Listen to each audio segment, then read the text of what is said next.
वालेकुम dear students. आज के लेक्चर में हम बात करेंगे about stabilization.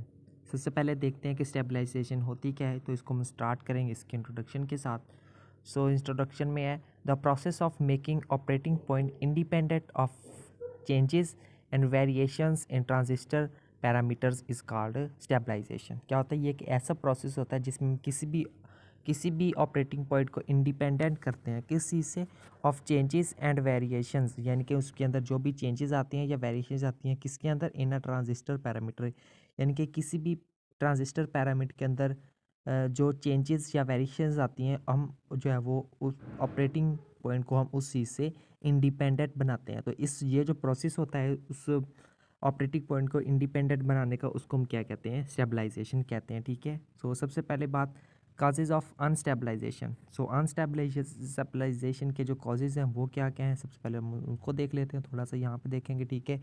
The transistor is set to be in unstabilization condition when operating point once achieved gets changed. The operating point will shift when IC changes. The value of IC changes due to change in amplification factor beta. The value of beta changes when a transistor is replaced with another transistor with another transistor. ठीक है students, तो ये था इसका causes of अनस्टेबलाइजेशन। Next इसको देखते हैं मजीद, हम यहाँ पे देखें।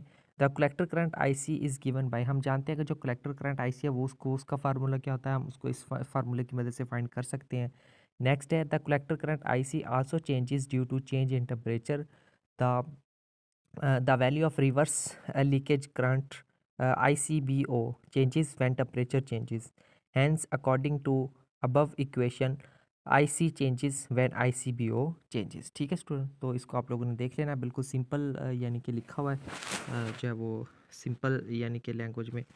तो आगे देखें, यहाँ पे मज़ीद हम देखते हैं, अब स्टेबिलिटी फैक्टर को देखते हैं। यहाँ पे the rate of change of collector current with respect to the leakage current at constant input voltage VBE and amplification factor beta is called stabilization factor. Stabilization factor को हम ऐसे डोनेट करते हैं और वो किस चीज़ के बराबर होता है, इस फार्मूले की मदद से हम उसको फाइंड कर सकते हैं। ठीक है।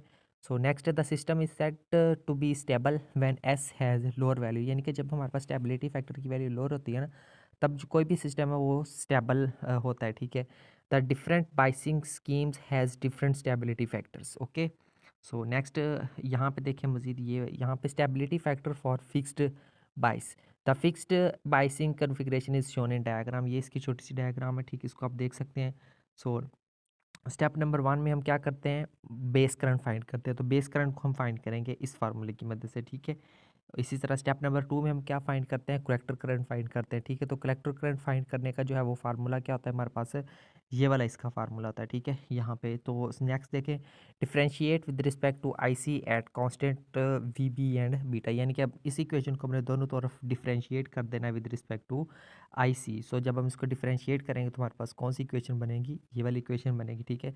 तो यहाँ से बेटा ये जो है वो कैंसिल आउट हो जाएगा, DIC, तो हमारे पास जो नेक्स्ट इक्वेशन क्या रह जाएगी, ये वाली इक्वेशन आ जाएगी। ठीक है।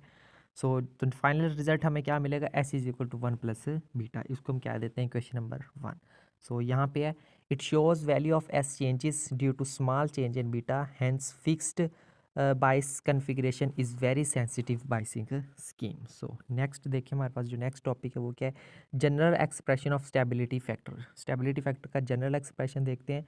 Consider equation of collector current which is true for all biasing schemes. ठीक है। तो ये उसको हम कंसीडर कर ले, इसको भी डिफ्रेंशिएट कर लेना है IC के लिहाज से, तो तब हमें S किसके बराबर मिलेगा, इसके हमें ये इक्वेशन मिलेगी। ठीक है, इसको आप देख सकते हैं। नेक्स्ट हम बात करते हैं स्टेबिलिटी फैक्टर की यहाँ पे। ठीक है। तो स्टेबिलिटी, I'm सॉरी, ये यहाँ पे ये जो वो एक पेज है वो रिपीट हो रहा है। ठीक है। तो यहाँ पे अब हम नेक्स्ट बात करते हैं, हाँ, स्टेबिलिटी फैक्टर फॉर एमीटर बाइस। ठीक है, एमीटर बाइस के लिए स्टेबिलिटी फैक्टर का जो स्टेप नंबर 1 है वो क्या है हमारे पास, उसके में भी हमने IB फाइंड करना है। तो IB हम किस तरह से फाइंड कर सकते हैं, इस फार्मूले की मदद से हम उसको फाइंड कर सकते हैं। ये कैलकुलेशन आप देख सकते हैं खुद ही। ठीक है, बिल्कुल स्टेप वाइज कैलकुलेशन की हुई है, इसमें कोई बार बार एक ही चीज़ समझाने की आई थिंक ज़रूरत नहीं है, तो मैं डायरेक्ट फार्मूलाज को बता रहा हूँ। इसी तरह से अगर आपने इसका जो स्टेप नंबर 2 में हम कलेक्टर करंट फाइंड करते हैं, उस कलेक्टर करंट को फाइंड करने का फार्मूला क्या होगा हमारे पास, ये वाला फार्मूला होगा। ठीक है। इसको दोनों तरफ हम डिफरेंशिएट कर देंगे। ठीक है, डिफरेंशिएट कर देंगे IC के लिहाज से, तो हमें जो है वो ये वाली इक्वेशन मिलेगी। ठीक है। तो इसको जब हम मज़ीद सिंप्लीफाई करेंगे तो हमारे पास जो फाइनल रिजल्ट है वो हमें क्या मिलेगा, यहाँ पे ये एस किसके बराबर आ जाएगा, इस फैक्टर के इक्वल आ जाएगा, ठीक है।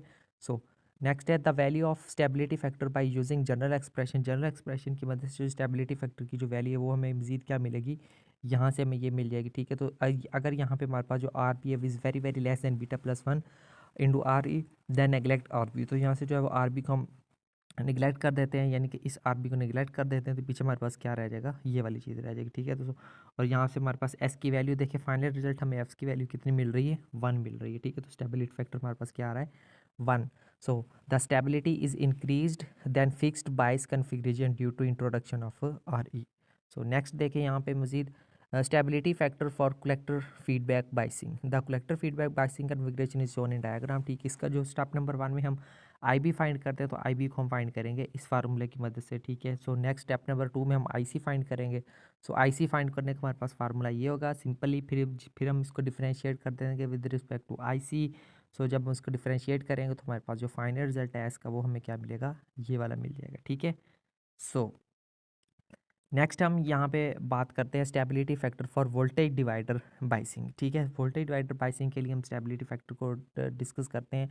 The voltage dividing biasing configuration along with Thevenin equivalent circuit is shown in diagram, ठीक है। ये हमें दी हुई है इसकी सर्किट डायग्राम। सो नंबर 1 हम इसका जो है वो आई बी फाइंड करेंगे, तो आई बी फाइंड करने का फार्मूला ये है लिखा हुआ है, ठीक है। उसके बाद जो है वो आईसी हमने अगर फाइंड करना है, तो आईसी फाइंड करने का मेन फार्मूला ये है, जब हम इसको डिफरेंशिएट करेंगे तो वहाँ से हमें फाइनल रिजल्ट जो है वो इसका वो क्या मिलेगा, ये वाला मिलेगा, ठीक है। सो नेक्स्ट देखें the value of stability factor by using general expression की मदद से हमारे पास एस की वैल्यू क्या मिल जाएगी, ये मिल जाएगी, ठीक है। तो डिफरेंट कंडीशंस के लिहाज से हमने यहाँ पे स्टेबिलिटी फैक्टर को हमने इस लेक्चर के अंदर देखा है। तो ये डिपेंड करेगा कि आपको पास जो है वो न्यूमेरिकल के अंदर, यानी कि आपको न्यूमेरिकल के अंदर कौन सा मतलब कि कौन सा ये कंडीशन पूछी गई, जो कंडीशन पूछी गई होगी आपने उसी लिहाज से इसको डिफरेंशिएट कर देना है, डिफाइन कर देना है और वो वैल्यू को फाइंड कर लेना, ठीक है। तो बस यही था हमारा आज के टॉपिक में स्टेबलाइजेशन। सो नेक्स्ट लेक्चर में मिलेंगे किसी और टॉपिक के साथ, तब तक के लिए टेक केयर एंड अल्लाह हाफिज़।